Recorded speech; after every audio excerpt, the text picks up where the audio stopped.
Hello, I'm Dr. Terry James Gingrass, and this is Dr. G's ADHD Chat. And I am just a little bit behind time because, like many people, I got lost in watching Facebook stuff. And I apologize. Anyway, so now today, well, first of all, I'm a clinical psychologist, neuropsychologist. If you watch this show at all, you know that. And also, I have ADHD children, and I married into a family that's loaded with ADHDers, and um, I spent most of my career working with ADHD, not just my own, but clients, patients, that sort of thing. And now I'm coaching mostly, and still kept a few patients, but I'm mostly doing coaching. Spend a lot of time with the executives and entrepreneurs, which is a fun group to work with. And there's a lot of baloney, I got to admit, with ADHD. Some of it is self-inflicted. Some of you people out there will go after anything that somebody says cost miracle cures for my kid, and I'm going to get off track just a little because I was mostly going to talk about the so-called natural cures. You have to, you didn't volunteer to be the parent of an ADHD kid. Probably. Some of you knew that the odds were pretty good that you were going to have one. But anyway, the deal, you need to know something about how science works and how science determines what is truth and what is not. Okay, this is I'm trying not to make it too complicated, but you need to understand that the way people say, or scientists say, that something is true is there have to be double blind studies. And double blind studies means you're doing a study, you've got one group that's the treatment group, you've got another group that's the control group, uh, and another probably group that's a group with a fake kind of treatment. And the differences, and you have to measure their performance before and after, and the differences need to be statistically significant. And it's not just enough to have one study. You need to have tons of studies. People all over the place, all over the country, all over the world, researching the same question and coming up with the same conclusions. I mean, we have had all kinds of stuff in ADHD, particularly, that was more about somebody's enthusiasm than it was that it had a treatment effect. And in spite of some cynics, it is relatively rare for people to cheat doing research, because if you get caught, it's your career. You're dead. Nobody will touch you, talk to you, hire you for anything, because you cheated. You broke the rules of the game. Okay, so knowing that you have to have lots of different studies, and you have to control for any artificial things. And well, that's the idea of a control group, is that they'll enable you to say that this is the reason there's a change, this treatment. So that's a little more, and the weakest treatment, the recent form of evidence, if you will, is case studies, which is, one kid, yeah, man, I gave my kid Tootsie Rolls and his ADHD just disappeared. That's nothing against Tootsie Rolls, by the way. But the idea is that just because one person found a change doesn't mean that it's a cure. And you've really got to be be really specific about that, because a lot of times it's just that, oh, when I gave him Tootsie Rolls, I also played with him for the only time I play with him at all during the day. Well, which one is what's working? And there's another famous study that they were trying to figure out how to improve the performance in a factory, and they tried different things. They tried brighter lights, performance increased. They tried lowering the lights, performance increased. They tried painting the walls different color, performance increased. After a while, a number of other trials, they figured out that it was the amount of time that the researchers were spending with the workers that caused their performance to increase and improve. The so-called Hawthorne effect, okay? And it's well known. You won't be able to take a research design course that doesn't talk about that. But it is true that sometimes just giving people more attention will cause a change in their behavior or an improvement in their behavior. Okay, so some of the other things we need to watch out for, all the claims about nutrition are kind of sketchy, shall we say. Okay, I mean, we used to have worries about the Feingold effect. Now, Feingold was the effect was that red dye number 2, and I don't forget what the other one, green dye, I think it was. Anyway, some of the caused ADHD, and that if you had an ADHD kid, you get them off of this stuff. Well, then we found out that when the dyes cause some people, and not just ADHDers, to be more agitated and less able to sustain attention. So it isn't that withholding certain, red dye number 2, say, from an ADHD kid was going to be a cure. But if you have a kid who's sensitive to it, like my own son was real sensitive to the red dyes, but it wasn't because of ADHD. That was just one of the genetic weird things that happens to people sometimes. Okay, so restricting it doesn't hurt to restrict your child, but if you're a parent who's paying attention to their child, you probably already know that some of the things you don't want to do are give him these. Most of them are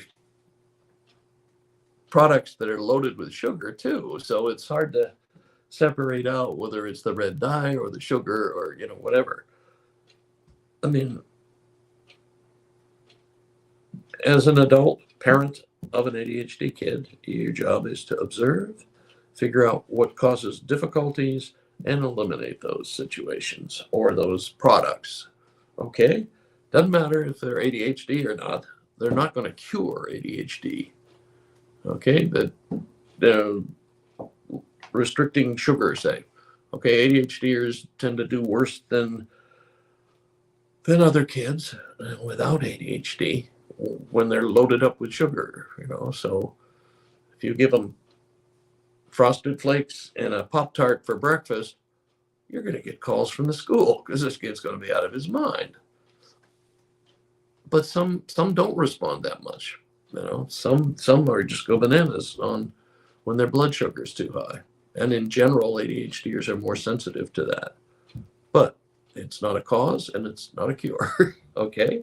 It's just one of those things that'll make your life a little better if you don't oversugar them. Okay, now and there are all sorts of things about supplements. Magnesium and zinc and, fish oil and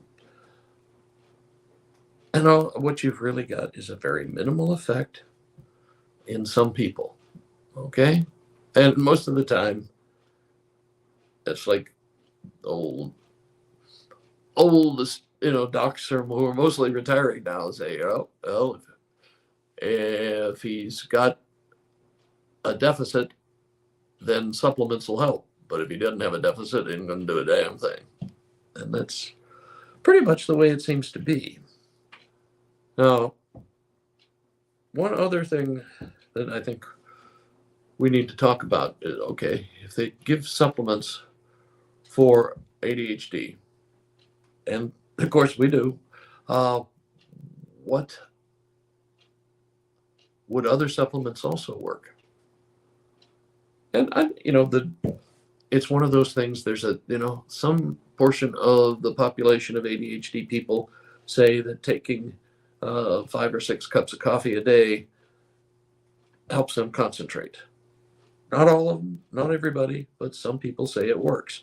Matter of fact, Ned Hollowell, who's one of the better known researchers and writers on ADHD and reports that he has ADHD himself, claims that coffee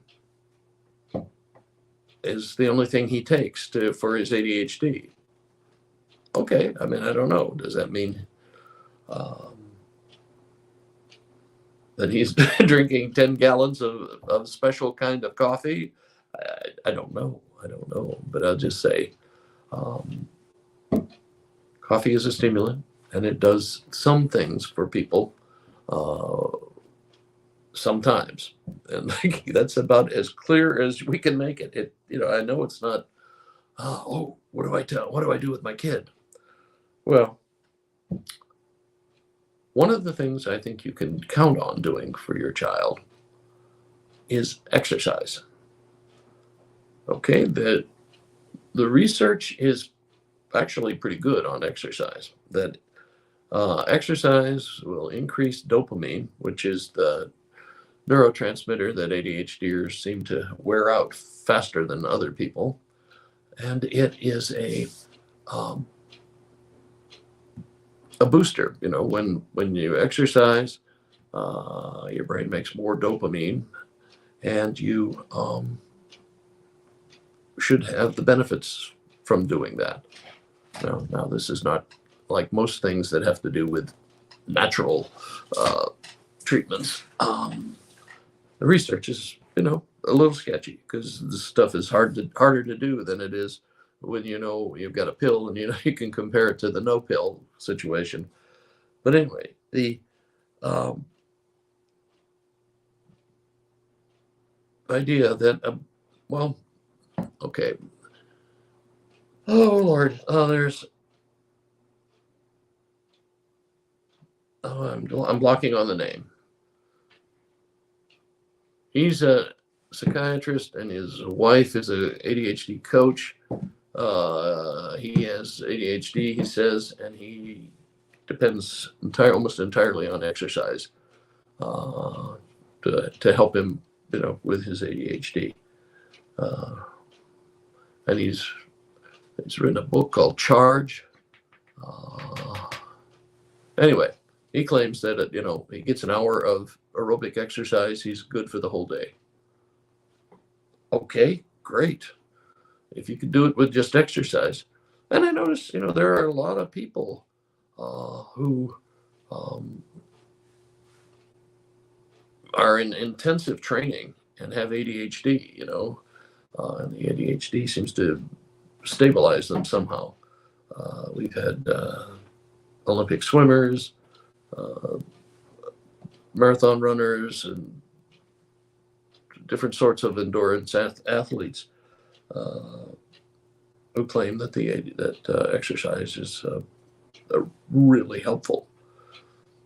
And I kind of see exercise in general as the sort of universal equalizer or balance or equilibrium causer. If you're underactive, it'll stimulate you. If you're depressed and that sort of thing, it'll improve that. If you're anxious and hyper, it'll slow that down. So if you don't do anything else with your kid, get him to exercise. Something, where he has to run and move, like soccer, lacrosse. Well, some of the sports you may not want to have because of the possibility of brain damage, which, by the way, is what sometimes gets poured into this whole thing about ADHD. There's a difference between ADHD and a mild brain injury. Okay? And, kids are real good at getting concussions and that sort of stuff that, at least temporarily, can look like ADHD. And you need a good, a good diagnostician working with you to tease that out. Because the treatment is a little different. Let's just say that. And the expectations for improvement are a little different. Okay, I think we have just about covered it. The whole area here. But I mean, you have to be very cautious. And if somebody tells you that, oh, my kid, he did this and he was great after that. Well, fine. I mean, maybe that's something that's good for all ADHD. Maybe it's something that's only good for his kid. Maybe it's something that it caused an improvement because of something totally different going on at the same time that didn't get controlled for in a study. You can't tell. Okay? You want to try it? Fine. If there's no harm to your child, well, why not? See if it works. But don't go telling everybody in the world that this is the cure when there's absolutely no research proof, or any research that's been done on it is suggestive of minimal, if any, improvements. So you got to be careful with this stuff, and that's the name of that too. Okay, like I said before, I am coaching now. I'm mostly ADHD entrepreneurs and executives, and I also do ADHD, families and that sort of stuff. And you can help me out here if you would. I'm trying to decide which way to go here in the future. I mean, I'm going to keep doing the coaching, and I'm also doing a podcast that basically covers the same stuff I'm doing here. But I'm thinking about either doing a course, probably on parenting with a more strategic bent, or doing a membership group, which is basically we get together, once a month, and I'll do a talk or something, and then we'll, on the other weekends of the month, I'll just give you a bonus of some sort, something pertinent to ADHD. And anyway, so just kind of, if you'd let me know what your preference would be, I'd appreciate it. And my website is terrygingrassphd.com. You can sign up for my list. You can sign up. You can send me messages and that sort of stuff. Shoot, you can set up a free intake, and we'll see if we're a good fit to work together. Because I know those of you out there listening know some other people who have ADHD. Maybe somebody you married. And anyway, so if you would do me that favor, I'd appreciate it. And I will catch you next time. And like I said, any questions or any suggestions for other topics you'd like me to cover, I'd appreciate it. Okay, we will catch you next week.